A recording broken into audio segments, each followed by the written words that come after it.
Friends, thank you for joining me outside in this beautiful spring weather. There are a few things that I want you to consider, and I want you to think about how you would answer.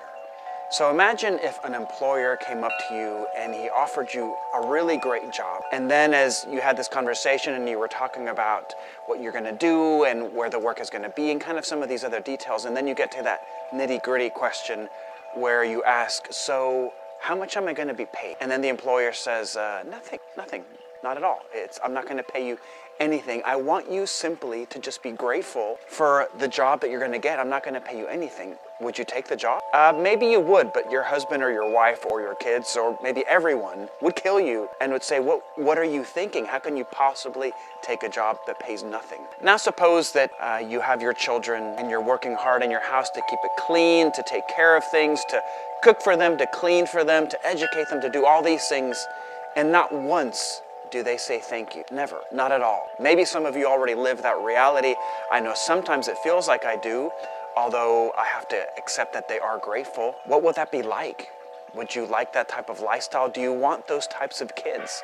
Kids that not once say thank you? No, not at all. That would be a terrible thing. That would be like living a purgatory. Now imagine that you are married and you're doing everything possible for your spouse, and they simply never say thank you. They ignore the things that you do. They just receive and receive and receive, and they never give back. Again, some of you are living in marriages like this, but it's an awful experience. What about in our relationship with God? Sometimes people say, no, we should serve God gratefully and not expect anything in return. And in fact, the idea of expecting a reward to some of you is offensive. But if you paid attention to your answer to the first three examples, that it's reasonable to expect a return, a reward, a thank you. So it is with God. If God wants us to be grateful to Him, shouldn't God be grateful to us? If He's asking this same thing, if it's a holy thing to be grateful, doesn't it make sense to expect that God will also be grateful? It's like when Peter is having this conversation with Jesus and he said, we've left everything to follow you. What will there be for us? And Jesus doesn't say, how dare you ask for a reward? You should be grateful that I'm allowing you to be a disciple. No, Jesus answers him and gives him a clear response. Now, some of you and people will often criticize St. Peter and they'll say, how could he? How selfish? Well, my theory on that is that you have not left everything to follow Christ. You've given him only 10%. You've given him maybe 1% of your time. And that's why you don't really expect a return, because you haven't really given that much. So not much has been invested, so it doesn't bother you if God doesn't reward you. But if you had left everything to follow Jesus, you would be a little bit anxious about what will you have? What will you get in return? My friends, my name is Alvaro, and this is the channel Uniquely Mary, and today we are in day 13 in this journey into purgatory, and today we are praying for those in purgatory that had a devotion to the souls in purgatory. So I'm presuming we're praying for who we will be. One day we will be in purgatory, and we will be this special and unique group, and I want to put it in the context of what will there be for us? For those of us that subscribe to this channel and those of us that have a devotion to the souls in purgatory and we've set ourselves aside for maybe other devotions, what reward will there be for us? And the God who wants us to be grateful, will he not be grateful? And so in asking this question, I tried to think, what would Jesus tell us? When we get to the gates of heaven, how will he thank us?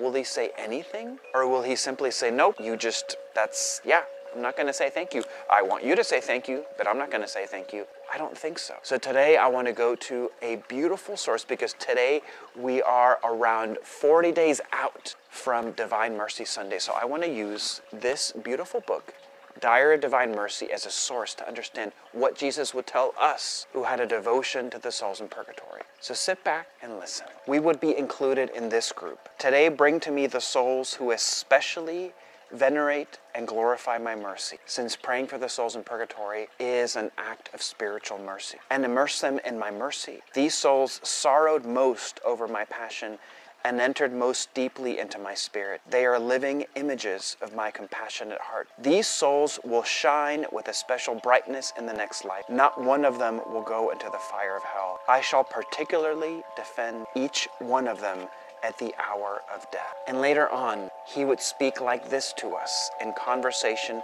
of the merciful God with a soul striving after perfection, which is you and I. So listen, I am pleased with your efforts, O soul aspiring for perfection, but why do I so often see you sad and depressed? Tell me, my child, what is the meaning of this sadness and what is its cause?